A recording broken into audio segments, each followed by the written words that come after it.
Hello, lovely crafty people. I'm Debs. Welcome back to my channel, The Creative Book Shack. Friday, why can't I say it? Flip Through Friday, hosted by Gwen at Gwen the Trash Witch.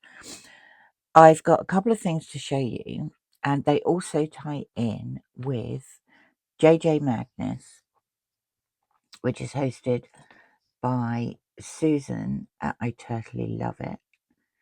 And she has a guest collaborator each month.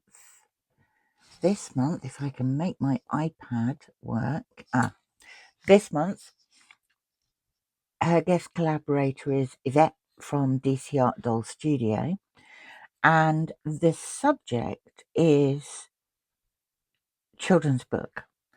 Now, I've been umming and ahhing about this because I wasn't sure whether I was meant to make a children's book or adapt a children's book. But it wasn't until this morning when I happened to pass a charity shop that I found this, because all the children's books I have in my house are either for my grandchildren or they're ones I've collected and I'm not prepared to cut up. So I found this for £1 in the charity shop, The Tale of Peter Rabbit by Beatrix Potter. Always lovely illustrations in Beatrix Potter books. It's actually not too huge. There are 30 pages in total. Less than that, because it appears to start on page 6 when there's actually only 4 pages. So I'm going to adapt this. Now, I'm sure everybody has seen The Tale of Peter Rabbit by Beatrix Potter. The illustrations she did for these are beautiful. Obviously, they're pretty much all rabbits. And so I thought I would turn this into a journal stuffed with rabbits. We'll see how we get on.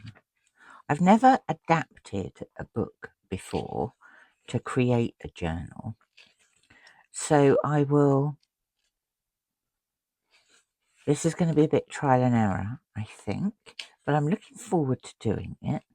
I've got some lovely base illustrations to work with, but I don't intend to keep them all in there. Now, the second thing I picked up, which was also £1, was this. This is rather lovely.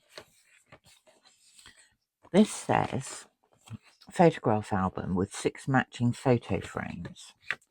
So let's start with the album.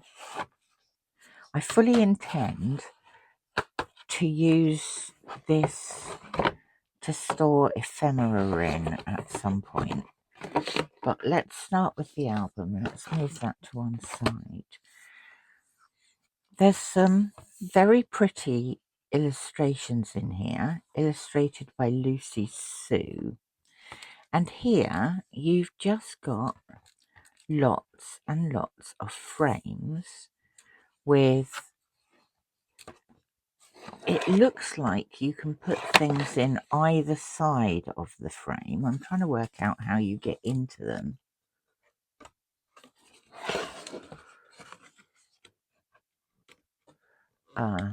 Is it the top that you get into? Maybe not. Maybe it's the bottom. Well, I can't get into any of them at the moment, but the frames are different sides. Not necessarily the same shape, but the illustrations include lots of rabbits. And so I thought I might be able to utilize that. But also, how perfect are these for journaling? This came in the other side of the set, and these are little cards. There's a big pocket there and a big pocket there where you can put an image in, and then they're beautifully illustrated, and they just happen to fit in here. And so I thought this could become part of my children's book project for JJ Madness. And we have, like I say, lovely illustrations. The rabbit's on a swing. I don't know how the rabbit meets an elephant or the rabbit meets a zebra, but I just thought these were really quite funky. I'd not seen anything like that before, and like I say, that box set of these and the photo album cost me £1.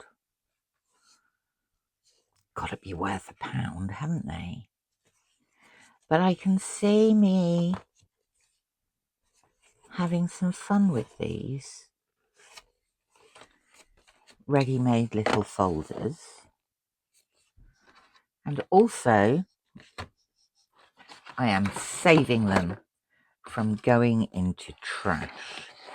So those go back in there. But like I say, this, I think, is going to become an ephemera box, or even a box for A5 papers, which would fit in here.